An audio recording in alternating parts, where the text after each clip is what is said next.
friend Stacy Park Milburn died today, May 19, 2020, on her birthday.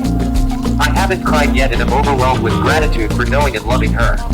I feel sadness and rage, but I will not center myself on mourning her. In sharing, the track and wheelchair are visible. May we all remember and celebrate Stacy's work and words here, as well as Stacy's rage. And white, smiles directly at the camera. She has big glasses and is wearing a crew neck. Track and wheelchair are clearly visible. Crip ancestor as well as movement maker. The writing of Stacy was both powerful and beautiful. Her Facebook posts would lift my spirits, and one of them moved me so much that I asked Stacy to write a guest essay about Crip ancestry for me in 2019. Facebook posts would restore my soul, and one of them moved me so much that I asked Stacy to write a guest essay in 2019 about Crip ancestorship. And now Stacy is one of our disabled ancestors, along with Mel Baggs, Carrie Ann Lucas, Ingwang Ward, Kide Davidson, Laura Hershey, and so many others. I don't know much about spirituality or what happens after we die, but my Crip queer Korean life has taught me that our earthly bodies are only a fraction of who we are, and that ignoring our ancestors is electing to see only a glimpse of who we are. Assume ancestorship is reserved for those of biological relation, but a queer or Crip understanding of ancestorship holds that, such as in flesh, our deepest relationships are with people we choose to be connected to and honor day after day. Ancestorship, like love, is expansive and transcends artificial barriers erected by humans, such as the nuclear family model or nation-state borders. My forefathers and mothers were disabled people who spent their lives looking out the windows of institutions, wishing for more. Because of them, then I understand the importance of making a home with whatever you have, wherever you are, and with whomever you are. My ancestors are queers who lived in the American South. It's because of them I understand the importance of relationships, place in living life dangerous. All of my ancestors know longing. Longing is often our connecting place. Art Milburn, smiling and happy after getting ice cream.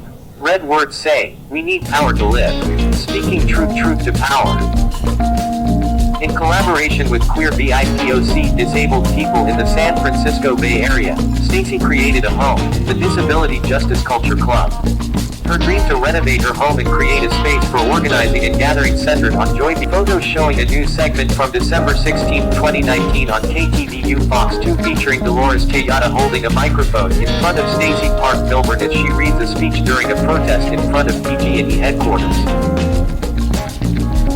At a vigil and community gathering in Oakland on October 10, 2019, Stacy gave these remarks.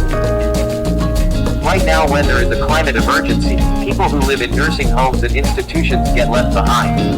Oftentimes staff, families and community members want to rescue them, even physically fighting nursing home administrators, but are barred because of policy. It is not able people are providing mutual aid to one another. We are calling our friends and community regularly to check in. We are helping each other find housing and evacuate. We are sourcing generators, ice, and medication. We are making no one does their own dental work or cuts their own hair. We all need support. The hierarchy of what support is okay to need and what isn't is just ableism. Go home. Stacy loved and cared for people fiercely and unreservedly. She took joy and pleasure with every conversation and relationship. Her ideas were truly revolutionary and focused on the future. In a 2017 episode of the Disability Visibility podcast on care work by disabled queer femmes with Leah Lakshmi Pita Samarasina, Stacy shared some of her queer disabled femme wisdom. I think a lot of times, people with disabilities, especially femme people, get expected to do all kinds of emotional labor in exchange for access support. And it's not seen as interdependent or even something that we're offering.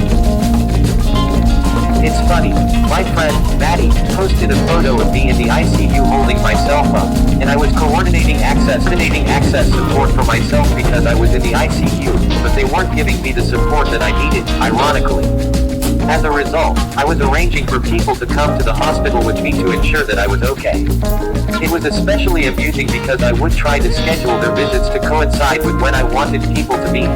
So, I believe that all of that is care work, whether it's friends, people are super isolated or sharing resources or helping someone problem solve or helping somebody get through a triggered experience or reminding them when something is like internalized ableism or racism and helping them find their power. I feel like I've lived so many lives. Some of them are by choice, and then other plans are not by choice. For example, I was diagnosed with a new disability last year, which has altered my body's experience.